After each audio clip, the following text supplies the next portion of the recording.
জলপাইগুড়ি শহরের যানজট সমস্যা নিরসনে ফের উদ্যোগী হলো পুরসভা। শুক্রবার মার্চেন্ট রোডের একাধিক জায়গা চিহ্নিত করে পেইড পার্কিং জোন ঘোষণা করা হয়। উপস্থিত ছিলেন উপপুরপিতা সৈকত চ্যাটার্জি, ডিএসপি ট্রাফিক অরিন্দম পাল চৌধুরী, ট্রাফিক আইসি অমিতাভ দাস সহ অন্যান্য পুর আধিকারিকরা। জলপাইগুড়ি পুরসভা এর আগেও থানা মোড় থেকে মার্চেন্ট রোডের একটি অংশে পেইড পার্কিং জোন চালু করার উদ্যোগ নিয়েছিল। প্রতি ঘন্টায় বাইকের জন্য 5 টাকা এবং সাইকেলের জন্য 2 টাকা নির্ধারিত হয়েছিল।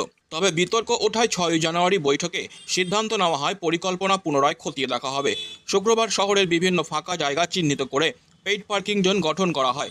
রাস্তার এক পাশকে পার্কিংয়ের জন্য নির্ধারিত করা হয়েছে, অন্য পাশে নো পার্কিং বোর্ড টাঙানোর সিদ্ধান্ত নেওয়া হয়েছে। সৈকত চ্যাটার্জি জানিয়েছেন, শহরে ফাঁকা জায়গার অভাবে রাস্তার একাংশকেই পার্কিং জোন হিসাবে ব্যবহার করতে হচ্ছে। আগামী 1 ফেব্রুয়ারি থেকে এই পেইড পার্কিং জোন কার্যকর হবে। পার্কিং ব্যবস্থার পাশাপাশি ফুটপাত দখলমুক্ত করার ওপরও জোর দিচ্ছে পুরসভা। সৈকত বলেন, যারা বাইরে থেকে এসে ব্যবসা করছেন এবং যাদের এখানে আধার বা ভোটার কার্ড নেই তাদের সরিয়ে দেওয়া হবে। ফুটপাত দখলমুক্ত করার বিষয়েও আমরা কঠোর পদক্ষেপ নেব।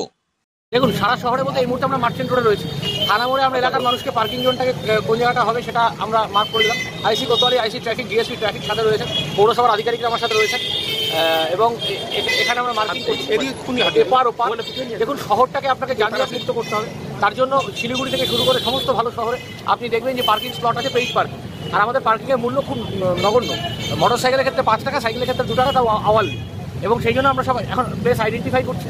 আইডেন্টিফাই করার পর আমরা আরেকবার চিন্তন এবং মন্থনে বসবার পর আমরা টার্গেট রাখছি 1 ফেব্রুয়ারি থেকে পার্কিং জোন চালু করবো। এখন অবধি আপনারা যখন আমাকে এই ইন্টারভিউ নিচ্ছেন, এখন অবধি আমরা 6টা জোন আইডেন্টিফাই করছি। যেভাবে আমরা এগোচ্ছি তাতে অনেকটা যদি পার্কিং করতে পারি আমরা। দেখুন, আপনি দেখুন যত্রতত্র জলপাইগুড়িতে গাড়ি, মোটর সাইকেল দাঁড়িয়ে থাকে, হতে পারে। এটা মানুষের সচেতনতার অভাব। পেইড পার্কিং হবে এবং পেইড পার্কিংয়ের মধ্যে দিয়ে মানুষকে এখানে গাড়ি রাখতে হবে। পৌরসভা পার্কিং অ্যালট করবে এবং সেই পার্কিং অ্যালটে যে এজেন্সি যারা পাবে তারা সেই এজেন্সি মেনটেন করবে এবং যারা উল্টো দিকে নো পার্কিং জন্য থাকবে, নো পার্কিং জন্য যারা গাড়ি রাখবে সেখানে পুলিশ তাদের অ্যাকশন নেবে। বড় গাড়িদের ক্ষেত্রে, 4 চাকার ক্ষেত্রে আমরা পার্কিং স্লট বার করবো। রাস্তার পাশে অনেকে বলছেন যে যদি পার্কিং যারা বলছেন তারা অন্য শহরগুলো ঘুরে দেখুন, পাশে শিলিগুড়ি চলে যান, রাস্তার পাশেই পার্কিং। মাঠে কোথাও আপনি এত বড় বড় মাঠ পাবেন সারা শহরের মধ্যে, এখানে পার্কিং করবেন? অবাস্তব কথা বলে না, আপনি তো বাস্তবের উপর চলতে হবে। রাস্তার পাশেই পার্কিং করতে হবে, ফুটপাতে মানুষের চলাচলের রাস্তা করে দিতে হবে। যারা হকার বহুদিন ধরে ব্যবসা করছেন তাদের যেমন ব্যবসার সুযোগ এবং পুনর্বাসনের সুযোগ দিতে হবে, আবার যারা আধার ভোটার ছাড়া হঠাৎ করে ডালা নিয়ে বসে পড়েছেন তাদের ব্যবসা বন্ধ করে দিতে হবে।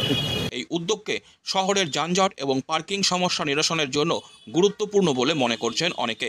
তবে শহরে টোটো নিয়ন্ত্রণ করা না হলে যানজট সমস্যা কতটা মিটবে তা নিয়ে সাধারণ মানুষের মধ্যে মিশ্র প্রতিক্রিয়া দেখা গেছে।